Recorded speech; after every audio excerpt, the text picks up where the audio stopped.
Andhra Jyothi paper అయితే అన్ని పేపర్లు ఇచ్చి వాస్తవానికి ఏంటంటే ఆంధ్రజ్యోతి పేపర్ ఇంతకుముందు 498 వరకట్నాల నిషేధ చట్టం అని చెప్పేసి ఒకటి ఉండే చేయడం వల్ల గృహహింసకు కింద ఒక మన ఆడపిల్లని ఇబ్బంది పెడితే ఆ సెక్షన్ ఉంటుందని చెప్పేసి అండి దానికి సంబంధించినటువంటి ఒక వార్త ఇచ్చిండు. 490 వరకట్నం సెక్షన్ మాత్రమే కాదు, ఈ అన్ని రకాల వేధింపులకు వర్తిస్తుంది. భర్తపై క్రూరత్వ అభియోగాలకు నమోదుకు కట్నం డిమాండ్కు ప్రత్యేకంగా చెప్పనక్కర్లేదు. సుప్రీంకోర్టు వ్యాఖ్యలు, ఏపీ హైకోర్టు తీర్పు కొట్టివేత. వాస్తవానికి ఏంటంటే ఇది ఒక వరకట్నం కిందనే రాదు. ఆయన ఏ విధంగా బాధలు పెట్టినా కూడా ఈ సెక్షన్ వర్తిస్తుంది. అన్ని రకాలకు కూడా ఆడపిల్లకు ఆమోదయోగ్యంగా ఉంటుందని చెప్పేసి ఇంకో వార్త ఇచ్చిండు.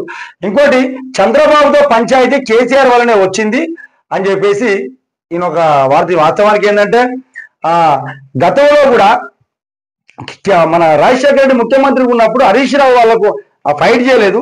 తర్వాత రాజశేఖర రెడ్డి కొడుకు జగన్మోహన్ రెడ్డి ముఖ్యమంత్రి ఉన్నప్పుడు కూడా వాళ్ళను కూర్చోబెట్టుకుని అన్ని విధాలుగా చేసిండు, అన్ని వాళ్ళకు అప్పచెప్పిండు. కానీ ఈ రోజు చంద్రబాబుతో ఫైట్ చేసామంటే ఆ రోజు ఆయన అనుకూలంగా లేడు కాబట్టి వాళ్ళకు ఆ వత్తాసు బలింది కాబట్టి ఈరోజు పంచాయతీ ఏర్పడ్డది. ఇది కేసీఆర్ వల్లనే జరిగింది అని చెప్పేసి ఒక వార్త ఇచ్చిండ్రు.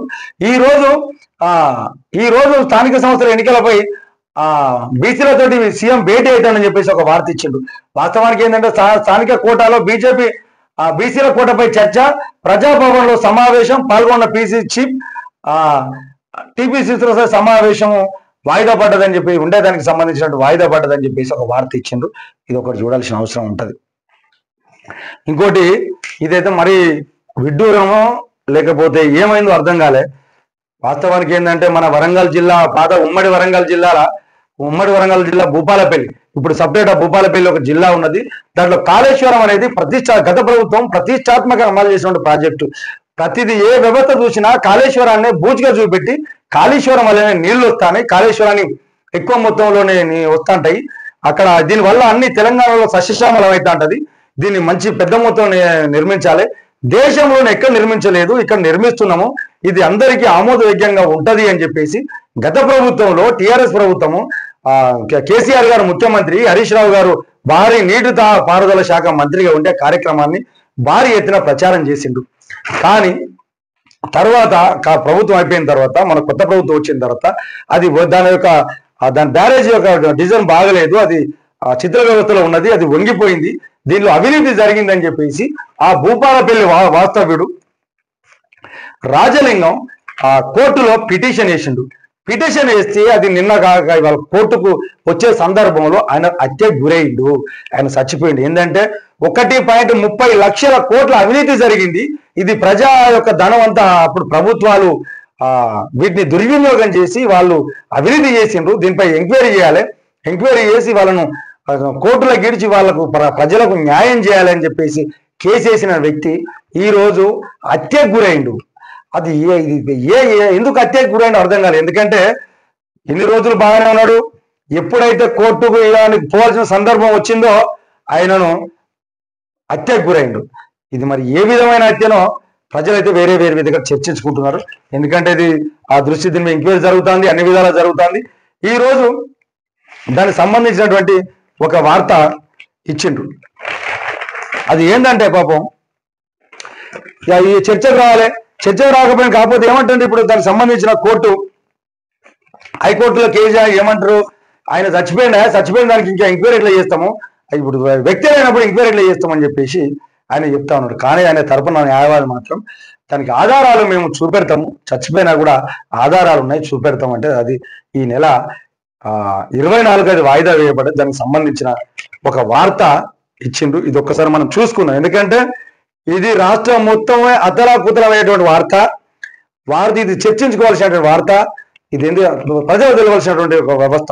ఇది అసలు ఏం జరిగింది, ఎందుకు పోయిండు, అసలు కోర్టు ఏమంటుందో చూడాలి.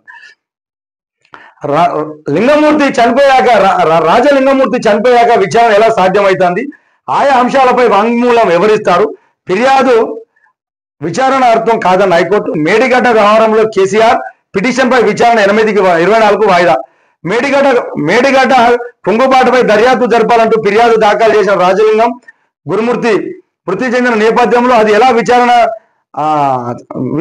విచారించాలంటూ హైకోర్టు శుక్రవారం ప్రశ్నించింది. ఫిర్యాదులోని అంశాలను ఎవరు వాంగ్మూలం ఇస్తారని అడిగింది. ఫిర్యాదుదారు చనిపోయినా విచారణ జరపవచ్చని గడువు ఇస్తే వాదనలు వినిపిస్తామని న్యాయమూర్తి చెప్పడంతో హైకోర్టు విచారణ 24 వాయిదా వేసింది. మేడిగడ్డ కుంగుపాటిపై ప్రైవేటు ఫిర్యాదుకు మెజిస్ట్రేట్ కోర్టు కొట్టివేయగా రివిజన్ పై విచారణ చేపట్టాలన్న Jayashankar Bhupalpally principal special judge నిర్ణయాన్ని సవాల్ చేస్తూ మాజీ ముఖ్యమంత్రి కేసీఆర్, మాజీ మంత్రి హరీష్ రావు దాఖలు చేసిన పిటిషన్ పై జస్టిస్ కె లక్ష్మణ్ శుక్రవారం మరోసారి విచారణ చేపట్టారు. ఫిర్యాదుదారు నాగవెల్లి లింగమూర్తి మృతి చెందారంటూ న్యాయవాది చెప్పగా న్యాయమూర్తి స్పందిస్తూ ఇక విచారణ ఏమి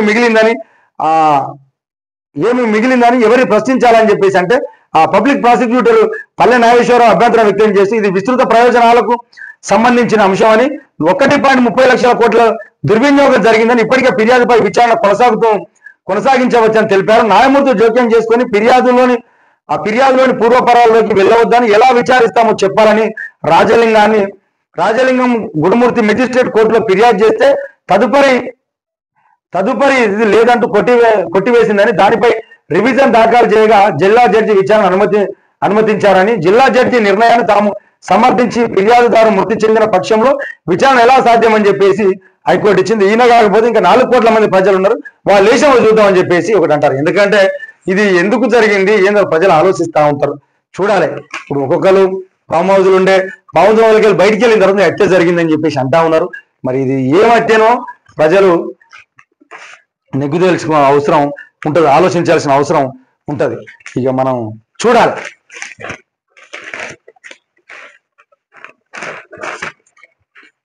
ఇది ప్రతి ఒక్కరు చూడాల్సిన అవసరం ఉంటుంది. ఇంకోటి నమస్తే తెలంగాణలో ఒక వార్త ఇచ్చిండు. అడుగంటిన సాగరం, తేలిన సుంకిసాల సొరంగం, నీళ్ళు వదిలింది ఎవరి కోసం, స్వామి కార్యం స్వకార్యం రేవంత్ సర్కారు మొద్దు నిద్ర, నీటి మట్టం తగ్గకుంటే మెగాపై భారీగా పునరుద్ధరణ వ్యయం అని చెప్పేసి ఒక వార్త ఇచ్చింది. అయ్యో ఇక్కడ చూడాలనే పాపం అడగంటిపోయింది. ఇక్కడ ఈ వార్త నమస్తే తెలంగాణలో ఇచ్చిరు. అయ్యో అడుగంటిన సొరంగం. ఈ ఫోటోలో చూసారా, ఎండాకాలం మొదలవ్వక ముందే అడుగంటిన నాగార్జున సాగర్ ప్రస్తుత స్థితిది. నిరుడు భారీ వర్షాలు పడిన నిండుకుండలా మారిన చివరికి సముద్రంలో 850 టీఎంసీలకు పైగా కలిశాయి. ఇప్పుడు నీటి మట్టం 535.60 అడుగులు పడిపోయింది. గత నిర్వాహకులను పరిశీలిస్తే సాగర్ మేనలలో తప్ప ఇంత తక్కువ మట్టడానికి పడిపోయిన దాఖలాలు లేవని చెప్పేసి ఒక వార్త ఇచ్చిండు. అసలు ఇప్పుడు నీళ్ళు వదిలేరు, ఎవరి కోసం ఇచ్చిర్రు, ఎవరి కోసం ఎదురు ఆంధ్రకు పంపడం కోసమే ఇచ్చిర్రు అని చెప్పేసి ఇది ఒక వార్త ఇచ్చిండ్రు. ఇది చూడాలి. ఇంకోటి ఈ నమస్తే తెలంగాణలో ఒకటి ఇచ్చిండ్రు. చికెన్ తినడం సురక్షితం, WHO ప్రకారం 770 cc కంటే ఎక్కువ చికెన్ మరియు గుడ్లు వండడం వల్ల బర్డ్ ఫ్లూ వైరస్ చనిపోతుంది. ఇది ఇచ్చిండ్రు, మంచి పెద్ద కథ ఇచ్చి. కానీ ఇది తినడం వల్ల బాయిలర్ కోళ్ళు ఎక్కువ దానికి ఎదగాల్సిన అవసరం కంటే ముందే వస్తున్నది. దాని వల్ల అందరి ఆరోగ్యాలకు ఇబ్బంది కలుగుతుందని వార్త ఎక్కడన్నా మీరు ఇచ్చిండ్రా? అదెందుకు వెళ్ళిపోతారా? మీరు ప్రజల పక్షాన పోరాటువంటి వ్యవస్థలో ఉన్నారు, తీయలే.